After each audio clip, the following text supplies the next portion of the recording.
बिस्मिल्लाहिर्रहमानिर्रहीम। इत्तेशाम अली अब्बासी आज जो है साइफर केस की समाअत हुई है। उसके में साइफर केस में क्या हुआ और एफआईए ने क्या डिलेइंग टैक्टिक्स के लिए क्या आज टूल जो पकड़ा, उसके साथ साथ जो है काबीना का जो ऐलान हुआ है, उस ऐलान में वो लोग जिन्होंने निगरान हुकूमत में पीटीआई वालों पे जुल्म और जुल्म के पहाड़ तोड़े, उन लोगों को कैसे नवाजा गया। और पीटीआई की जो हिकमत अमली है इससे जो रिगिंग के हवाले से धांधली हुई जो मुल्क में तारीखी, उसके हवाले से अब तक जो है पीटीआई ने, क्योंकि इस हवाले से एहतजाज भी गुज़श्ता रोज़ किया था, तो वो कहाँ पर पहुंची, के पी के में क्या हो रहा है और आगे प्लान क्या है अली अमीन गंडापुर के। और नून लीग के हवाले से अगर बात की जाए तो नून लीग में कुछ ऐसे लोग भी हैं जैसे ख्वाजा साद रफ़ीक हैं, राना सनाउल्लाह हैं, तो उन्होंने काबीना के वो हिस्सा नहीं बने। पीपल्स पार्टी जो है इस पूरे सिनेरियो में कैसे गेम खेल रही है वो भी मैं आपको बताऊंगा। और आखिर में जो है कच्चे के डाकुओं के हवाले से भी एक पैगाम आया है मेरे पास। तो सबसे पहले जो मैं आपको बात करूं कि साइफर केस में आज साइफर केस की समाअत हुई है इस्लामाबाद हाई कोर्ट में। और एफआईए प्रोसिक्यूटर जो है वो पेश हुए हैं और उन्होंने ये इतराज़ उठा दिया है कि इसमें अपील का हक ही नहीं है, कि आप जाके अपील कर ही नहीं सकते। अब आप देखें कि डिलेइंग टैक्टिक्स हैं ये सारे। हाईकोर्ट में केस इससे पहले जब ये जो है साइफर केस की समाअत हो रही थी अडयाला के अंदर, तो मैं आपको बताऊं कि पीटीआई के जो वकला हैं उनको गेट पर रोक दिया गया और अंदर एक सरकारी जो वकील है उसी को पीटीआई का वकील बना के और केस को जो है आगे प्रोसीड किया गया। यानी कि तारीख में ऐसा नहीं हुआ कि इतना आप जो है इतना जो है बोंगे तरीके से आप केस चला रहे हैं और एक बोगस केस को आपने इस तरह चला के एक सबक वज़ीर आज़म को सज़ा दे के अडयाला जेल में बंद कर दिया। खान साहब आज सबसे पहले मैं भूल गया हूँ, मैं आपको रमज़ान की मुबारकबाद भी देना चाहता था। और पहला रमज़ान है और इमरान खान जो इस मुल्क के लिए बड़ा दर्द रखते हैं, जिस शख्स ने पूरी दुनिया में वो घूमा और पूरी दुनिया उसको जानती हो, क्रिकेट के में उसने एक बड़ा नाम बनाया हो, पॉलिटिक्स में वज़ीर आज़म का ओहदा उन्होंने देख लिया, सारी ऐशियाँ उस बंदे ने देख ली, लेकिन वो इस कौम के लिए आज अडयाला जेल में शदीद सर्दी में जो खान साहब अडयाला जेल में रहे हैं। अब थोड़ा मौसम चेंज हुआ है लेकिन रमज़ान है, रमज़ान का पहला जो रोज़ा होता है, तो हमारे यहाँ भी जैसे हम इस्लामाबाद में रहते हैं तो यहाँ पर ज़्यादातर लोग परदेसी हैं जो दूसरे शहरों से आए होते हैं, तो उनकी कोशिश ये होती है कि पहला रोज़ा जो आप अपनी फैमिली के साथ खोलें या बनाएं, सहरी करें। तो खान साहब जो है इस मुल्क की कौम के लिए जो है अब जेल में हैं और वो किसी सूरत में भी जो है पीछे नहीं हट रहे। तो आने वाले वक्तों में भी मुझे लगता है कि इमरान खान जो है किसी मकाम पे भी कमज़ोर पड़ने वाले नहीं है। जब मैं उनसे मिला था और आज तक जो भी उनसे मिल रहा है तो यही चीज़ सामने आ रही है कि खान जो है वो डटा हुआ है। तो साइफर केस में जो है डिलेइंग टैक्टिक्स का जो सिलसिला है वो चल रहा है और एफआईए की कोशिश यही है कि वो किसी तरह इस केस को ज़्यादा से ज़्यादा लटकाए ताकि इमरान खान बाहर ना आ सकें। इमरान खान एक खौफ है उन जमातों के लिए जिन्होंने इस मुल्क को लूटा है। तो वो जमातें जो है नहीं चाहती कि इमरान खान बाहर आए और बाहर आके वो दोबारा से इस मुल्क की जो है भागदौड़ संभाले। कि पीके आपके सामने एक मॉडल जो है एक सूबा है कि जब जैसे ही इमरान खान की हुकूमत गई तो इस मुल्क में सबसे पहले जो है लंगर खाने बंद किए गए हैं और उसके साथ साथ जो है पनाहगाहें बंद की गई। इमरान खान की हुकूमत के पीके में फुल फ्लेज वापस आई तो सबसे पहले जो है वो लंगर खाने खोले गए, पनाहगाहें जो है वो खोली गई हैं।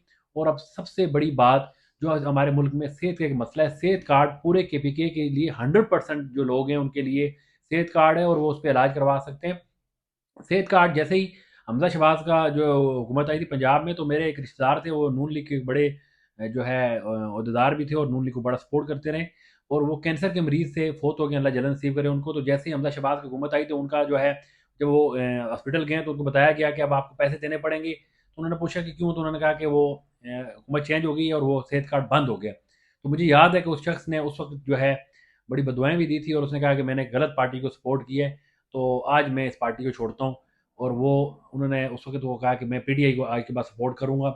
वो अलग बात है कि वो उस दुनिया से चले गए हैं, लेकिन मैं आपको इतना बताऊँ कि जो भी गरीब इंसान है, जिस शख्स ने भी बुरे हालात देखे हैं और ऐसे-ऐसे लोग हैं जिन्होंने प्राइवेट हॉस्पिटल के भी अंदर जा ही नहीं सके। तो जब शिफा हॉस्पिटल में या कुलसुम में, ये इस्लामाबाद के जो बड़े-बड़े हॉस्पिटल हैं, जब उनमें जाते हैं तो पहली बात है उनको समझ नहीं आती हम कहाँ पे आ गए हैं। उन्होंने तो कभी ऐसे माहौल ही नहीं देखा होता और जहाँ जब उनका वहाँ पे फ्री में इलाज हो रहा होता है, तो उसकी सूरत-ए-हाल ही बदल जाती है। लेकिन वो सारी चीज़ें बंद हो गई।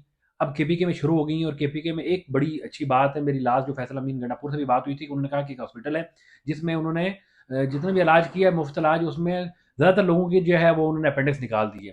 तो वो कमाई का जरिया उन्होंने बना दिया था, उस हॉस्पिटल को उन्होंने ब्लैक लिस्ट कर दिया है और कहा कि कोई भी, और खास करके लड़कियों के जो प्रेगनेंसी में जो ऑपरेशन होते हैं तो उसमें सबसे बड़ा जो नुकसान होता है उस लड़की का कि वो एक तो वो जल्दी बूढ़ी हो जाती है, फिर दूसरा वो मज़ीद बच्चे नहीं पैदा कर सकती। तो ये एक बड़ा इशू है और हमारे मुल्क में जो भी हॉस्पिटल में लड़की जाती है, उसका बच्चे का मसला होता है तो उसको काट के तो वो उसका ऑपरेशन कर दिया जाता है, जो कि इंतहाई नुकसानदेह है।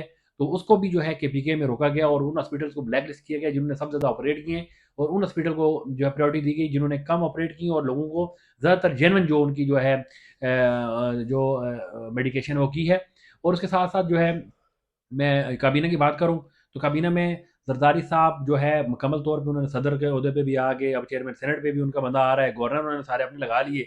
अब वो बिल्कुल सेफ साइड होके खेल रहे हैं और पाकिस्तान मुस्लिम नून के जो है ये कफन है इसमें जो है वो आखिरी जो कील है वो खुद ही ठोकेंगे। और वो नजर आ रहा है कि वो किस कबीना का हिस्सा अभी तक नहीं बन रहे, और नून लीग की बड़ी कोशिश है कि किसी तरह वो कबीना का हिस्सा बन जाए। और आप देखेंगे कि अभी कल महंगाई होती है, परसों होती है, जैसे रमज़ान आता है तो आपको पता है रमज़ान में महंगाई शुरू हो जाती है, और रमज़ान में खास करके हमारे जो दुकानदार हैं ये माफिया, तो ये तो फ़ौरन जो है जो 100 रुपये की चीज़ होती है उसको डबल कर देते हैं। तो वो तो हमारे यहाँ चलता है। उसके अलावा हुकूमत भी महंगाई करेगी तो उसकी सारी गालियाँ मियाँ शहबाज समेटेंगे और वो आखिर में फारग भी हो जाएंगे। लेकिन इस सारे मामले में जो किरदार अदा किया है इसमें नून लीग ने, कि उन्होंने खाली जो है ना वजारत लेने के लिए किस तरह से चीज़ों को कंट्रोल किया और किस तरह से रिगिंग करके पाकिस्तान तहरीक इंसाफ की जो वोट है 170 के करीब इनकी सीट थी वो कम करके हुकूमत ले ली। और मैं बताऊँ कि रिजर्व सीट सारी सीट लेने के बावजूद भी पीटीआई की सीटें ज़्यादा हैं, उसके बावजूद ये जो है पाकिस्तान तहरीक इंसाफ की जो सीटें कम नहीं कर सके। अब जो है वो जरदारी को मना रहे हैं लेकिन अभी तक वो माने नहीं, अलबत्ता वो अपने जो प्लानिंग के तहत वो चल पड़े और कर रहे हैं अपना काम सारा।